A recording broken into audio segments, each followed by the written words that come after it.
আর আত্মার সুখ সবাই দিতে পারে না বাবা, দেহের সুখ সবাই দেয়, আত্মার সুখ তারাই দেয়।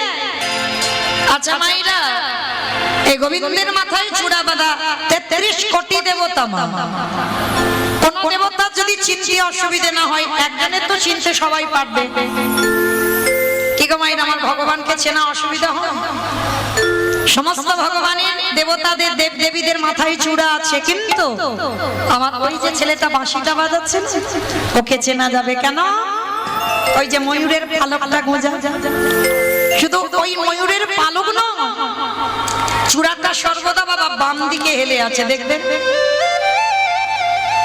যারা ছবি অঙ্কন করে, যারা প্রকৃত জেনে আঁকে, সর্বদা একটু হেলিয়ে রাখতে হবে বাম দিকে। ভগবানের মাথা চূড়া বাম দিকে হেলে থাকে।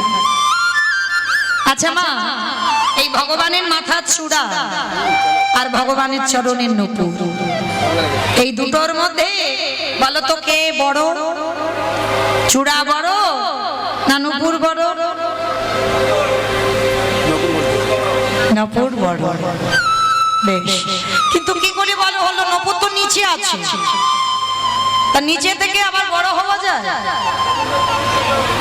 আরে বাবা, নিচে থেকেও বড় কেন? যেমন বাবা ধনী কারা? জগৎ অনেক টাকা আছে, যাদের অনেক টাকা আছে তারা ধনী। কি মা আপনারা কি বলেন? যাদের অনেক টাকা, গাড়ি বাড়ি, জায়গা জমি আছে তারাই তো ধনী। ওটা বাহ্যিক জগতের ধন সম্পত্তি পেয়েছো, ওই ধন পেলে তোমার দেহের সুখ হবে, দেহের আরাম হবে, এসি ঘরে ঘুমাতে পারবে, ভালো অলংকার পরবে, গয়নাগাটি পরবে, ভালো ভালো খাবার খাবে, তোমার দেহের সুখ হবে। একে ধনী বলে। ধনী সেই হয় যে জন কৃষ্ণ প্রেম সম্পদ অর্জন করে। বলি এ জগতে তারাই ধনী, বলি এ জগতে তারাই ধনী, এ জগতে তারাই ধনী, বলি এই জগতে তারাই কৃষ্ণ চরণ ছাড়া আর জানে না। বলি এই জগতে তারাই ধনী। তাহলে এই কৃষ্ণ প্রেম সম্পদে যে অর্জন করে বাবা, সে তো পারমার্থিক সম্পদ পায়, আর তার মতো ধনী পৃথিবীতে আর কেউ নেই। কারণ জড় জগতের অর্থ তোমার দেহের সুখ দেয়, আর কৃষ্ণ প্রেম সম্পদ যদি অর্জন করো তুমি আত্মার সুখ দিতে পারো। আর আত্মার সুখ সবাই দিতে পারে না বাবা, দেহের সুখ সবাই দেয়, আত্মার সুখ তারাই দেয় যদি তুমি বাবা ভজনের ঊর্ধ্বগামী হতে পারো। গুরু চরণে বসে সাধু সঙ্গ করে যা আছে বিশ্ব ব্রহ্মাণ্ডে তাই আছে তোমার দেহ ভাবে। যে একবার নিজেকে চিনতে পেরে যায় তাকে বৃন্দাবন, নবদ্বীপ, হরিদ্বার, দক্ষিণ ভারত, পশ্চিম ভারত, কুম্ভ মেলায় কোথাও যেতে হয় না, ঘরে বসে এই হৃদয়ে রাধা গোবিন্দ যুগলে দেখা হয়। তালি মাইরা চরণে নূপুর আর চূড়া আছে মাথায়, দুজনের ঝগড়া হচ্ছে। তাহলে ঝগড়াতে বাবা নূপুর বড়, তাই তো? আর এই যে ভগবানের দুটো চরণের নূপুর, একটা চরণে বড় নূপুর, একটা চরণে ছোট নূপুর। আমরা যেমন একই মাপের নূপুর পরি, ভগবানের একই নূপুর নয়, দুটো দুরকম মাপ। হ্যাঁ, ডান চরণের নূপুর আর বাম চরণের নূপুর। এরা কারা জানো? এরা দুইজন গুরুদেব আর শিষ্য। গুরু শিষ্য দুজনের চরণের নূপুর হয়ে বাঁধছে ভগবানের চরণের ধুলা পাওয়ার জন্য। একজন হচ্ছে বিশ্বাবসু, একজন হচ্ছে কর্ণমণি। কর্ণমণি গুরুদেব আর বিশ্বাবসু শিষ্য। আমাইরা একটা মজার কাহিনী আছে। এই শিষ্য এর একটা অভ্যাস খারাপ ছিল। কি অভ্যাস? না যখন তখন বাবা ওই ছুটতে ছুটতে এসে জলের ঝাঁপ দিয়ে পড়া। কি মাইরা ছোটবেলায় করেছিলাম, পুকুরে স্নান করতাম তো, আর আমরা ভাই বোনে কোলের পিঠে, একেবারে 1 বছর 2 বছরের ছোট বড়। তো কি করতাম জানো? একেবারে ঘরের সামনে পুকুর, দুপুরবেলা এই বৈশাখ জ্যৈষ্ঠ মাসে খেলা খেলতাম, আর খেলে একটা ঢেউ খেলানো জাম গাছ ছিল, আর কি করতাম জানো? ওই জাম গাছে উঠে একেবারে ঝাঁপ দিয়ে জল। ছোটবেলায় অনেকে খেলে এই যে ছুটে গিয়ে জলে ঝাঁপ দেওয়া, আর 20 বছর এটা অভ্যাস। তো কি করতো গুরুদেব, স্নান করে আহ্নিক করছে আর 20 বছর ছুটতে ছুটতে গিয়ে একেবারে জলে একেবারে ঝাঁপ দিয়ে, গুরুদেব আহ্নিক করতে বসেছিল, সঙ্গে সঙ্গে ভেঙে গেছে আহ্নিক। পিছনে তাকিয়ে দেখে না শিষ্য জলে ঝাঁপ দিয়েছে, আর তার পায়ের জলটা একেবারে গুরুদেবের মাথায় পড়েছে। আর যেই না গুরুদেবের মাথায় পড়েছে, সঙ্গে সঙ্গে গুরুদেব রেগে গিয়ে বলেন, অপদার্থ, তোর এত বড় স্পর্ধা, তোর মতো শিষ্যের পায়ের জল আমার মতো গুরুদেবের শরীরে, হ্যাঁ, সব সময়ের জন্য ওই ব্যাঙের মতো লাফিয়ে লাফিয়ে বেড়াস। আমি এক্ষুনি তোকে অভিশাপ দিলাম, এর পরের জন্মে তুই ভেগ জনি প্রাপ্ত হবি। আমার ভেগ মানে ব্যাঙ, কচ্ছপ হবে কেন? আমাইরা ভেগ মানে ব্যাঙ। গুরুদেব অভিশাপ দিল, তুই ব্যাঙ হয়ে জন্মগ্রহণ করবি। শিষ্য কেঁদে কেঁদে বললেন, দয়াল গুরুদেব, একেবারে বলে না, আমি ভেগে ভুলে যাব বটে, কবে আমি উদ্ধার পাবো? গুরুদেব বলল, উদ্ধার সেদিন পাবি যেদিন রঘুপতি রামচন্দ্রের হাতে তোর মৃত্যু বরণ হবে। রামচন্দ্রের হাতে যেদিন প্রাণ হারাবি, সেদিন তুই উদ্ধার পাবি এই ভেগ জনি থেকে। চলে গেল গুরুদেবের অভিশাপে, শিষ্য ব্যাঙ হয়ে গেল। ও মায়েরা, আর ব্যাঙ হয়ে ঘুরে ঘুরে বেড়ায়। আর যেদিন আমার সীতা হারিয়ে রামচন্দ্র পাগলের মতো খুঁজে বেড়াচ্ছিল, হা সীতা, হা সীতা, হা সীতা বলে, আর সেদিন ঘুরতে ঘুরতে জঙ্গলে প্রবেশ করে ওই ধনুকটা, রামচন্দ্রের ওই যে ধনুকটা নিয়ে একেবারে মাটিতে পুঁতে দিল। আর যেখানে পুঁতেছিল মা, ওইখানেই ব্যাঙটা বসেছিল। রামচন্দ্র তো বুঝতে পারেনি, ব্যাঙের পিঠের উপরে ধনুকটা গেঁথে দিল। লক্ষণের সঙ্গে কথোপকথন করছে, আর করতে করতে যেই না তাকিয়েছে নিচের দিকে, লক্ষণ, লক্ষণ, সে দেখো আমি ধনুকটা পিঠে গেঁথে দিলাম এই ব্যাঙে, ব্যাঙ একবারও আওয়াজ করলো না। তাড়াতাড়ি করে রামচন্দ্র ব্যাঙটাকে তুলে নিয়ে পিঠে একবার হাত বুলিয়েছে। আমার দেখেছেন একটা ব্যাঙের পিঠে হাত বোলানোর চিহ্ন না? কোন ব্যাঙ গো? করকরে ব্যাঙ, সোনা ব্যাঙ, বলে করকরে ব্যাঙ। আমি জীবনে নাম শুনি, এটা কি নাম? আমার সোনা ব্যাঙ, তাই না? দেখতে কি সুন্দর, সবুজ মতো। দেখবেন ওর পিঠে একজনের হাতের চিহ্ন আছে, আর একজনের হাতের চিহ্ন আছে, বলো তোকে?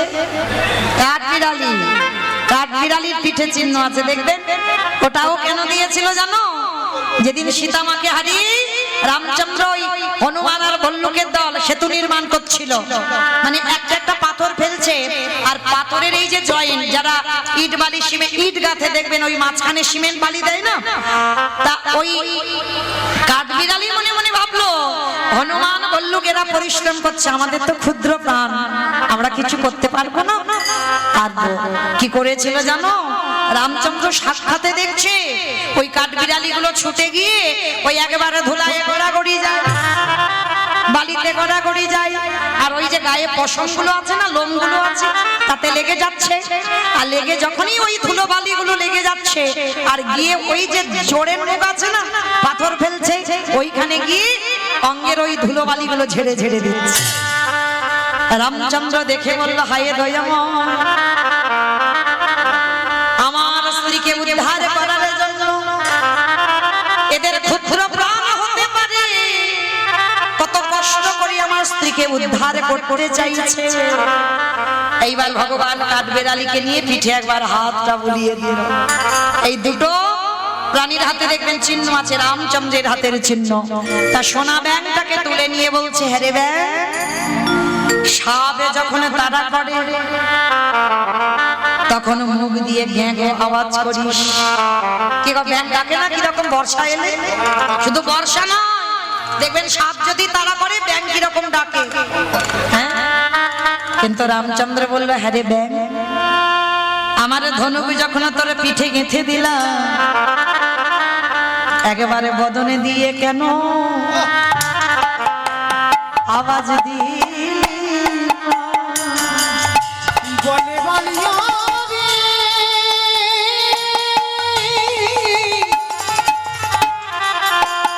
একেবারে আমায় বলে রে, তখন কেন রে তুই আওয়াজ দিলি না? ব্যাঙে বলল, হে দয়াময়, আমাকে যখন কেউ মারবার জন্য তেড়ে আসে,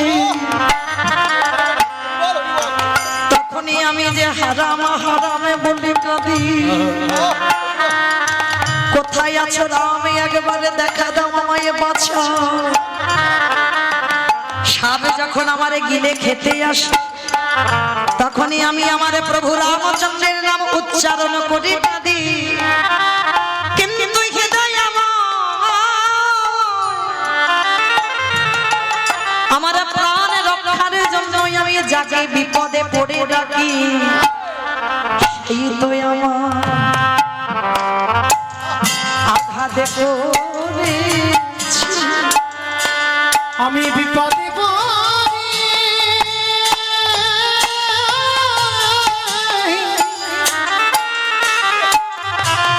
বিপদে পড়ে জানলাম আমি স্মরণ করি, বলি সেই তুই আমার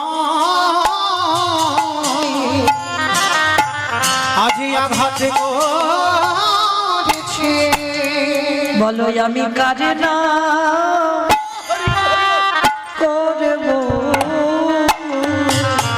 বলো বলো কারে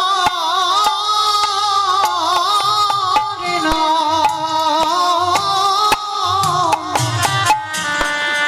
করব। আমি বিপদে পড়ে যাকে স্মরণ করি, বলো বলো দয়াময়, আমি করে না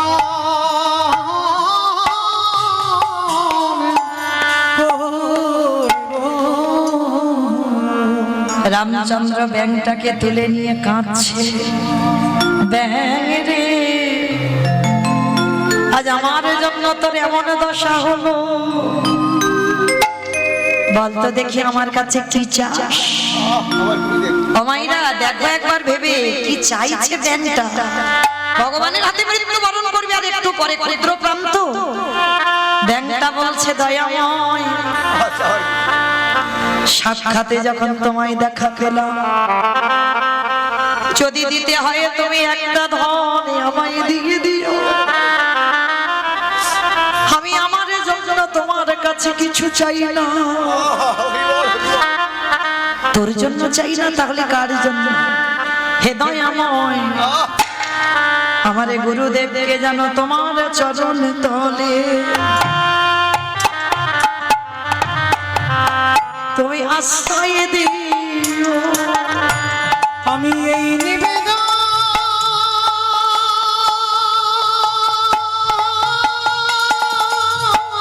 তোর গুরুদেব তোকে ভেক খুলে জন্ম দিল, আমি সেই এই গুরুদেব নিবেদন জানাই রাখে না, গুরুদেবকে চরণে তলে তুমি আশ্রয় দিও। ভগবান বলছে, যে গুরুদেব তোকে ব্যান করে দিল সেই গুরুদেবের জন্য চাইছি। হে দয়াময়, গুরুদেব যদি আমার ভেঙে খুলে জন্ম না দিত, বলো বলো দয়াময়, এত তাড়াতাড়ি কি আমি তোমার চরণ সান্নিধ্যে আসতে পারতাম? গুরুদেব আমারে ভেগে কুলে জন্ম দিয়েছিল বটে, কিন্তু বলে দিয়েছিল রামচন্দ্রের হাতে যেদিন আমার মরণ হবে সেদিন আমি উদ্ধার পাব। তাহলে আমার গুরুদেব অভিশাপ দিয়েছিল, তার প্রতিবিধানে বলে দিয়েছিল, তাই কিছু প্রাপ্তি হয়ে থাকে আমার গুরুদেবের জন্য হয়েছে, তাই আমাকে কিছু দিতে হবে না, আমার গুরুদেবকে দেখা দাও। ভগবান ব্যাংটাকে নিয়ে আশ্রমে গেছে কটনম মুনির কাছে, আর কটনম মুনি দেখা মাত্র দণ্ডবত প্রণাম, প্রভু আজ আমার জীবন ধন্য, আমি এতদিন সাধ্য সাধনা করে আমি তোমার কৃপা পেয়েছি। রামচন্দ্র বলছে তুমি সাধ্য সাধনা করনি, এই ব্যাংটা সাধনার ফলে তুমি আমার দেখা পেয়েছো। প্রভু একটা ব্যাং, ভালো করে চেয়ে দেখো ব্যাং নয়। যেই না গুরুদেবে ধ্যানস্থ হলো, দেখে না ওই বিশ্বাবসু শিষ্য ব্যাংটাকে হাতে নিয়ে গুরুদেব বুকে নিয়ে কাঁদে, আরে বলে শিষ্য রে, আজ আমি যেতে গেলাম, আমার থেকে তুই ভজনে অনেকে উপরে উঠে গেছিস, তাই তোর মতো শিষ্যকে পেয়ে আমার গুরু জনম ধন্য, আমার থেকে তুই ভজনে উপরে উঠে গিয়ে আজ তোর মতো শিষ্যের জন্য সাক্ষাৎ আমি রামচন্দ্রকে দর্শন পেলাম, আমার আর কিছু চাওয়ার নেই। রামচন্দ্র বলছে চাওয়ার নেই বললে তো হবে না, তোমাকে কৃপা করতে বলেছে এই ব্যাং। গুরুদেব, ব্যাংটা বলছে গুরুদেব আর একটুখানি পরে আমার প্রাণ চলে যাবে, আমি যে চলে যাই আমার আপত্তি নেই, কিন্তু আমি প্রভুর কাছে চেয়েছি তোমাকে যেন চরণে আশ্রয় দেয়। এইভাবে গুরু ভক্তি, ভগবান শিষ্যের কাছে দুর্বল হয়ে পড়ল, বলল ওরে ব্যাং, আজকের এইরকম গুরু ভক্তি আমি দেখি, আশীর্বাদ করলাম কোনদিন তোকে আমি গুরুদেবের থেকে দূরে করব না, সর্বদা তোদের গুরু শিষ্য দুজনকে এক জায়গায় রেখে দেব, তবে আজ নয়, এ যুগে নয়, এ দেহে নয়, যেদিন আমি যাব ব্রজেন্দ্র নন্দন কৃষ্ণচন্দ্র হয়ে, যেদিন বৃন্দাবনে ব্রজগণাদের নিয়ে আমি লীলা বিলাসে করব, রাখালদের নিয়ে যেদিন লীলা বিলাসে করব, সেই দিনে তোরা গুরু শিষ্য দুইজনে আমার চরণের নূপুর হয়ে থাকবে। ডান চরণের নূপুর হবে গুরুদেব কটনম মুনি, বাম চরণের নূপুর হবে শিষ্য বিশ্বাবসু, তোরা দুজনই আমার চরণে দুজনে নূপুর হবি, শুধু নূপুর হবি না, আমার লীলার সাক্ষী থেকে ওই লীলাতে রণ ঝন রবে, বেজে বেড়াবি তাই হরি।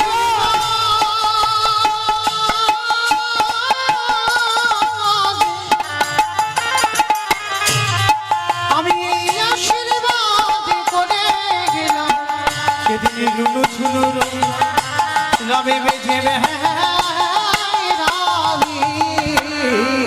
তালে মায়েরা রাধারানী বলছে শৈরী ওই কদম্ব গাছে হেলানে দিয়ে দাঁড়িয়েছিল আমার প্রাণ বধূ, আর দেখে কি মনে হলো জানিস, এমন কালিয়া রূপ কে জানিল দে, এমন কালিয়া রূপ কে জানিল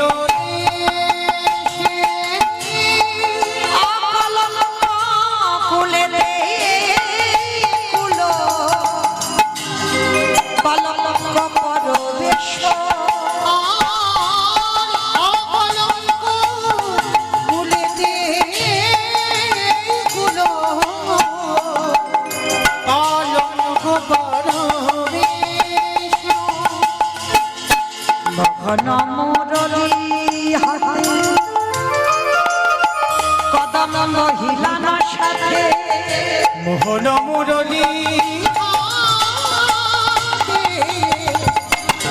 আমার কলম সাথে দেখি আসা মেঘ রূপ হইয়া আছে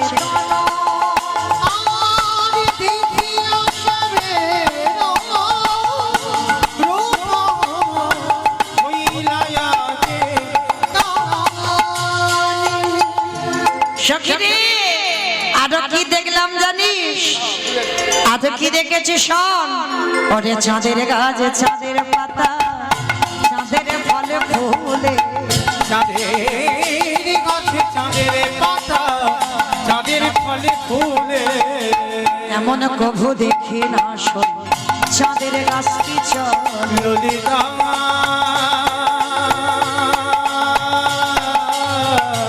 রে সজনী রে তাই গৌরব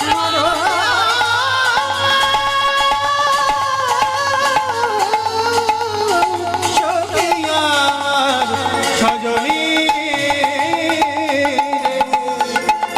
এমন কভু দেখি নাই রে চাঁদের গাছটি চলে, দশে চাঁদ নাচে গায় মরলির রন্ধে, দশে চাঁদে নাচে গায়ে রতনের রন্ধে, দশে চাঁদে নাচে গায়ে দশে চাঁদে নাচে গায়ে রতনের গন্ধে, দশে চাঁদে নাচে গায় চরণার বৃন্দে। আরে দশে চাঁদে নাচে গায়ে চরণার বৃন্দে। আমি দেখলাম আকাশে 10 টুকরো চাঁদ এসে একেবারে আমার বধূর চরণে লুটিয়ে পড়ল। সখীদের কাছে বর্ণনা করছে। আলে লীলার পাশে দাঁড়িয়ে জ্ঞানদা এসে বললেন, রাধে গো তুমি যে গোবিন্দ রূপ দর্শন করলে, কিন্তু একেবারে তুমি তো ভেবে দেখলে না। তুমি কি জানো তুমি কেন গেলা যমুনার জলে?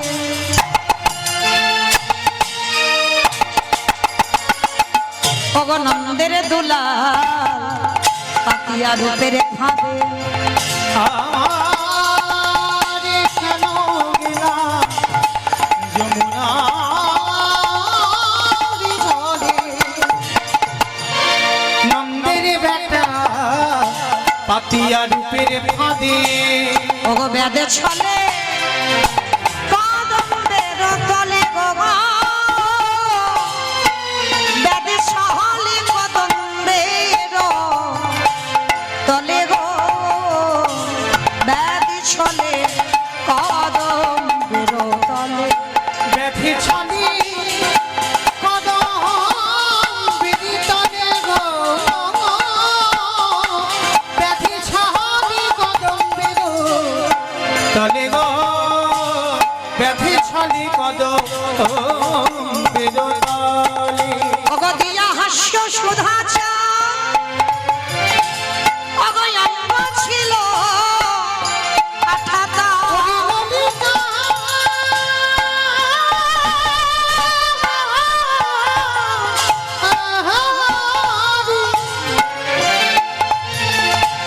সজনী আমার বধূর রূপের কথা একেবারে বলিতে বলিবে নারী দিয়া হাস্য সুধা অঙ্গ ছিল আঠাটা, ওগো মন মৃগী তাহাতে পড়িল গো, মন মৃগী তাহাতে পড়িল, আমার মনবি তাহাতে পড়িল গো, এবারে মনমৃগী তাহাতে পড়িল। লজ্জা ছিল হেমাগা গুরু গৌরব সিংহ দুয়ার, ধর্ম কপাট ছিল তার, পাঠ ছিল তা বংশী ধ্বনি বজ্রাঘা পরি গেল আকশা, সমভূমি করিল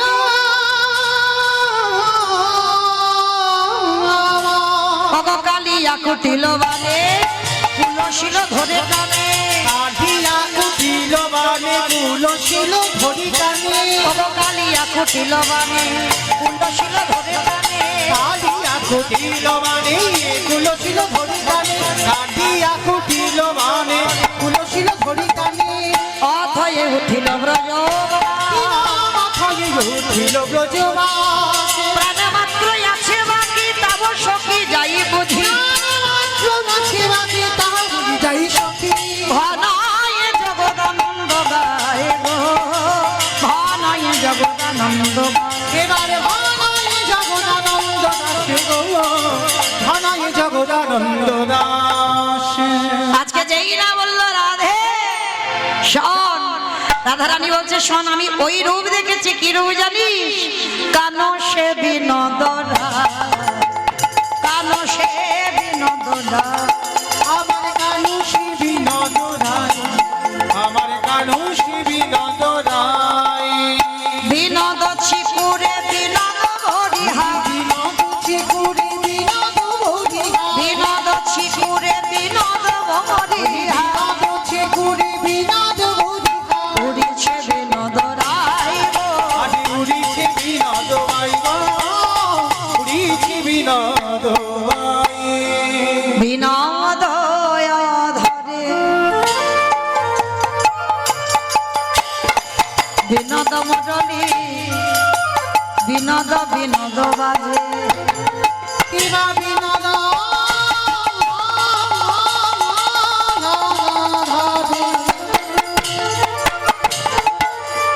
বিনোদ মুরলী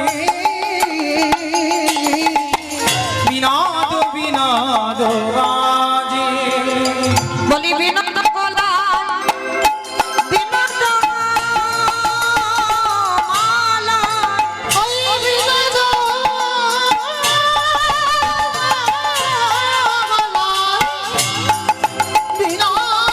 মালা, অবা বিনোদ বিনোদ দলে গো, বিনোদ বিনোদ দলে, এবারে বিনোদ বিনোদ দোলে গো বিনোদ বিনোদ দোলে বিনোদ কোটিতে, বিনোদ ধটিতে, বিনোদ বিনোদ বাজে।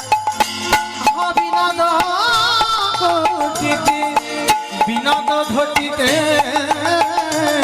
বিনোদ বিনোদ সাজে বিনোদ চরণে বিনোদন পুর, বিনোদ বিনোদ বাজে। আমার বিনোদ চরণে বিনোদ মুকুট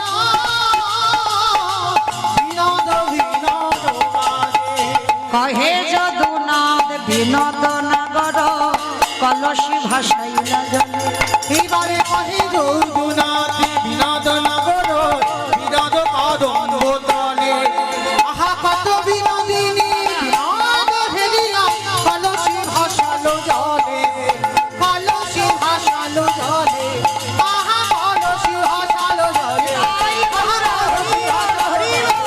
আহা কলসী ভাসালো জলে কলসী ভাসালো জলে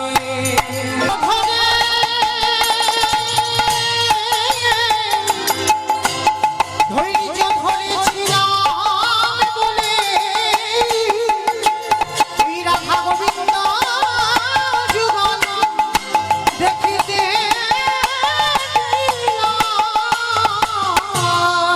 রাধারানী কলসিটাকে ধরে বলছে, কলসি তোর এত জীবনে কষ্ট, আয়। আর আমি আমার বধূকে নিতে যাব না, চল আমি ঘরে ফিরে যাব। ও যখন আমার কলসি থেকে বেরিয়ে গেছে, এবার আমি ধৈর্য ধরে বসবো, দেখি আমার গোবিন্দ আসে কিনা। এইবার রাধারানী আজকের কলসিটা নিয়ে ঘরে গেছে।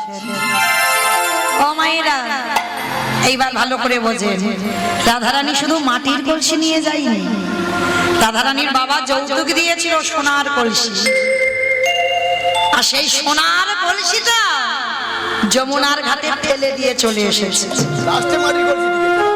রাধে, ভালো করে বুঝবেন, ললিতা, বিশাখা, ইন্দুরেখা, চম্পকলতিকা, রঙ্গদেবী, তুঙ্গবিদ্যা, অষ্টসখী সবাই গেরি বেরি, জটিলা কুটিলা বলছে বউ হলেও বা তোর বাপের বাড়ির সম্পত্তি, কলসিটা তোর বাবাই দিয়েছে, তা এত মূল্যবান জিনিস আরে হারালি কি করে? আমার রাধারানীর হাত থেকে কলসিটা ভেসে চলে গেছে। হরি বল। ললিতা খুব চাতুরালি তো, ললিতা কানের কাছে এসে বলছে, রাধে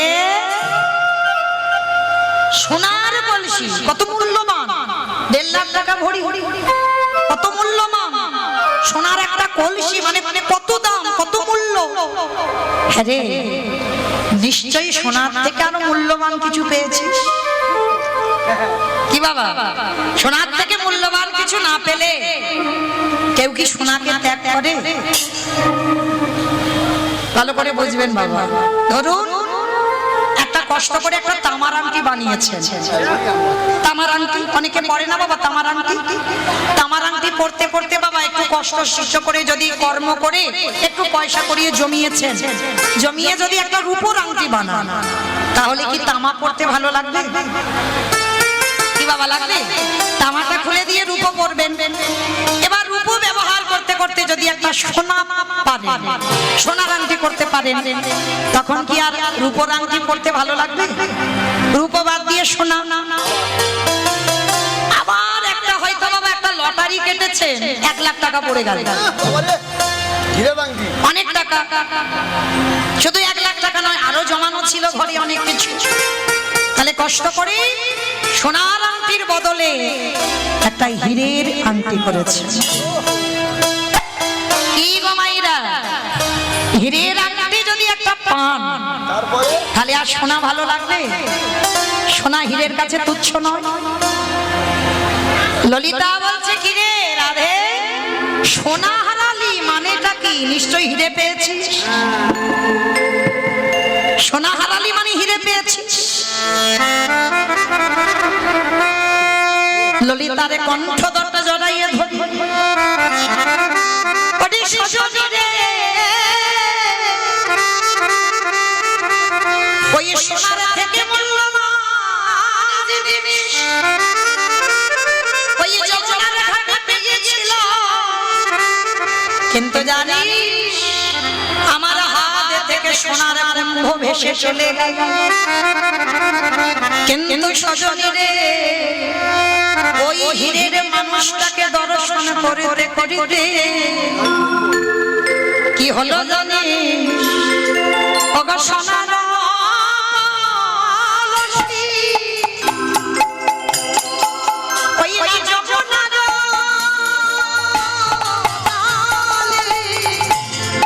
ওই সোনার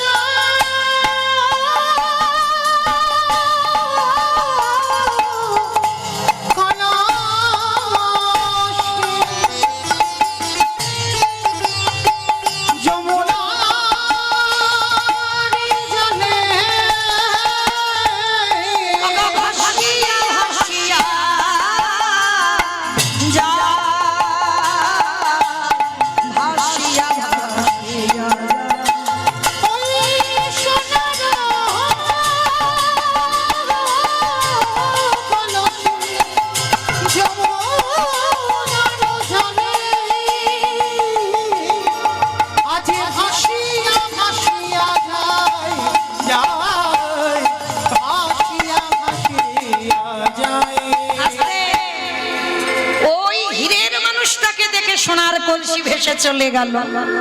তবে স্বর্ণ কুম্ভে জল আনতে না পারি, আমার নয়ন কুম্ভে জলে ভরে আনিলা, আমার নয়ন কুম্ভে জলে ভরে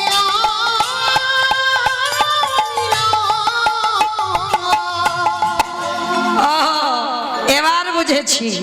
তা সখী রে, আজকের আমরা তোর কাছে কেন এসেছি জানিস? তোর বধূর রূপের কথা শুনে রাধারানী বলছে আমি বলবো, আমি বলবো আমার বধূর রূপের কথা। ওরে আগে বদনে বলা যায় না, বিধাতা যদি আমার মিনের নয়ন দিত, আমায় মিনের নয়ন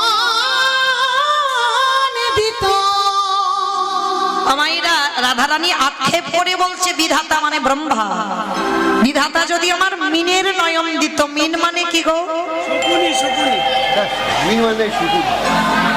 মাছ। রাধারানী বলছে বিধাতা আমার নয়ন দিল, কিন্তু মাছের নয়ন দিল না কেন? তা হঠাৎ ললিতা বিশাখা বলছে, আরে মাছের নয়ন কেন দেবে? বলে ওই গোবিন্দ রূপ দেখতে দেখতে আমার নয়নে পলক পড়ে যায়। আরে পলক যখন পড়ে যায় গোবিন্দ রূপ আচ্ছা হয়ে যায়। তাই তো বিধাতার কাছে কেঁদে কেঁদে আমি বলি, ওরে বিধাতা কেন আমার মাছের চোখ দিলি না? কারণ মাছের চোখের পলক পড়ে না, সর্বদাই আমি তাকিয়ে থাকতাম, আমার বধূর রূপ দর্শন করতাম।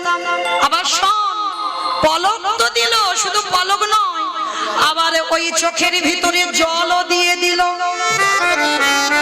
সজনী রে, ওরে সজনী আমার বধূকে দেখতে দেখতে যখন আমার নয়নে জল এসে যায়, সব যে অন্ধকার হয়ে যায়। তবে তোরা যখন এলি, আমার বধূ রূপের কথা আজকে বলবো। জানিস তো, শোনার মানুষ পাই না। একটা কথা জানবেন বাবা, বলার মানুষ পাওয়া যায়, শোনার মানুষ পাওয়া যায় না। হরিনাম বলতে সবাই, কিন্তু শোনার মতো মানুষ মেলে না। তবে জানিস, রাধারানী বলছে, জানিস ললিতা, আজ আমার কি মনে হয় জানিস? আমার দিন তো বড় শুভ, সখীর দিন তো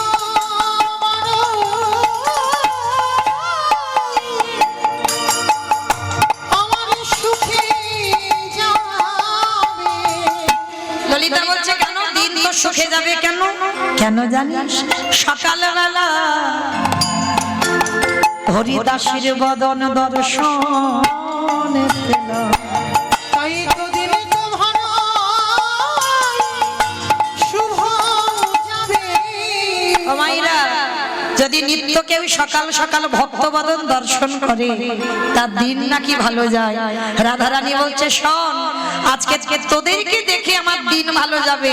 আর আজকের আমার বধূর সেই রূপ, যে রূপ আজ আমি দেখলাম, ওই রূপের কথা বলবো। ওরে দেখে এলাম তারে রস,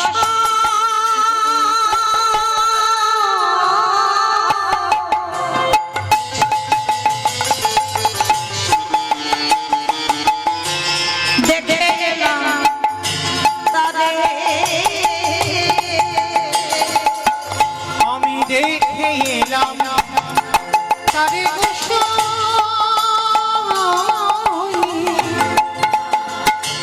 দেখে গেলাম তারে। ভগবতী জঙ্গে কত না নয়ন, ওরে আখিয়া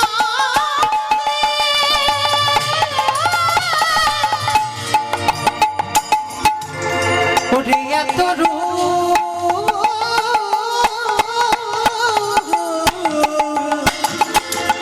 তুই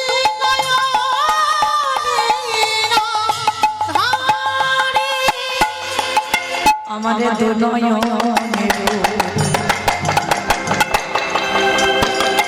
রূপ ধরে না, আমার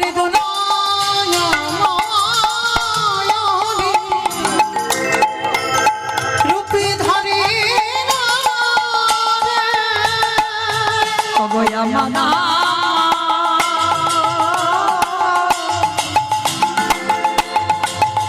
আমার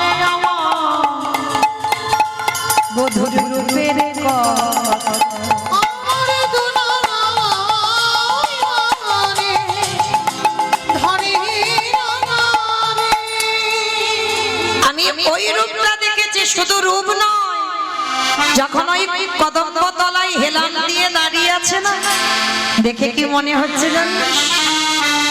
অগ বেঁধেছে নদ চূড়া